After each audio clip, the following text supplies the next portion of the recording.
VC story teller channel पर आप सभी का स्वागत है। दोस्तों, महाभारत का युद्ध समाप्त हो चुका था।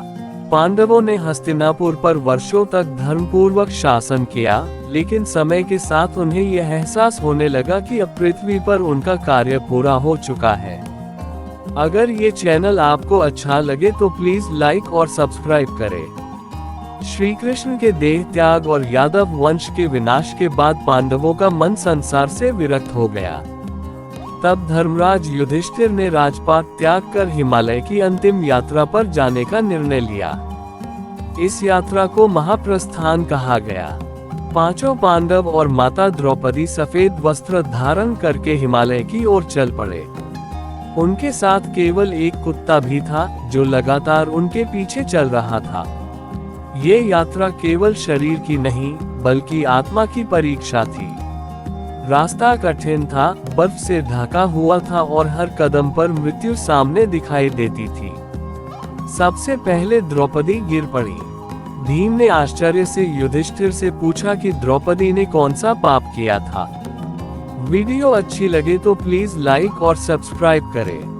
तब युधिष्ठिर ने कहा कि द्रौपदी पांचों पांडवों में अर्जुन से सबसे अधिक प्रेम करती थी, इसलिए उन्हें ये फल मिला। इसके बाद सहदेव और नकुल भी गिर पड़े। युधिष्ठिर ने बताया कि सहदेव को अपने ज्ञान का घमंड था और नकुल को अपने रूप का अभिमान। कुछ दूर आगे बढ़ने पर महान धनुर्धर अर्जुन भी गिर पड़े। भीम ने दुखी होकर पूछा कि अर्जुन जैसे वीर का पतन क्यों हुआ। तब युधिष्ठिर ने कहा कि अर्जुन को अपनी वीरता और गांडीव धनुष पर अत्यधिक गर्व था। उन्होंने कई बार कहा था कि वे अकेले ही शत्रुओं का विनाश कर सकते हैं, यही उनका दोष बना। अब केवल भीम और युधिष्ठिर आगे बढ़ रहे थे। हिमालय की ऊंची चोटियों पर बर्फीली हवाएं चल रही थीं। भीम का विशाल शरीर थकने लगा था, लेकिन फिर भी वे अपने बड़े भाई के साथ आगे बढ़ते रहे। अचानक एक क्षण ऐसा आया जब महाबली भीम लड़खड़ाकर गिर पड़े। धरती कांप उठी। भीम ने भारी स्वर में युधिष्ठिर को पुकारा और पूछा, भैया, मैंने जीवन भर आपके साथ धर्म का पालन किया, अधर्मियों का विनाश किया, फिर भी मैं क्यों गिर पड़ा? मेरा पतन किस कारण हुआ? युधिष्ठिर की आंखों में आंसू थे, लेकिन वे सत्य से पीछे नहीं हटे। उन्होंने कहा, भीम, तुम महान योद्धा थे, तुमने धर्म की रक्षा के लिए असंख्य युद्ध लड़े, लेकिन तुम्हारे भीतर दो दोष थे। पहला, तुम्हें अपनी शक्ति पर अत्यधिक गर्व था। दूसरा, तुम्हें भोजन का बहुत अधिक मोह था।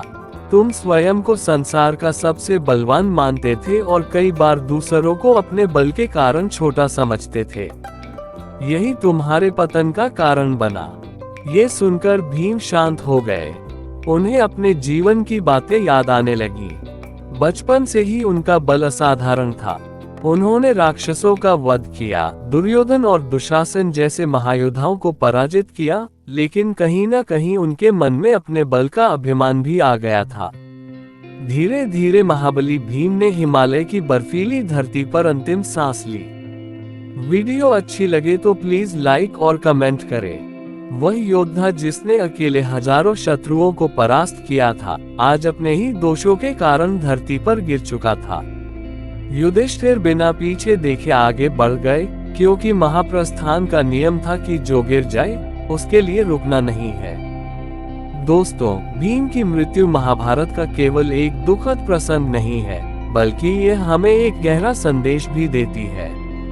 चाहे मनुष्य कितना भी शक्तिशाली, वीर या महान क्यों न हो, यदि उसके भीतर अहंकार और मोह आ जाए तो वही उसकी कमजोरी बन जाते हैं। भीम जैसा महायोद्धा भी अपने दोषों से मुक्त नहीं हो सका। इसीलिए महाभारत हमें सिखाती है कि सच्ची महानता केवल शक्ति में नहीं, बल्कि विनम्रता और आत्मसंयम में होती है। और यही कारण है कि भीम की यह अंतिम यात्रा आज भी लोगों को जीवन का सबसे बड़ा सत्य याद दिलाती है। Thanks for watching.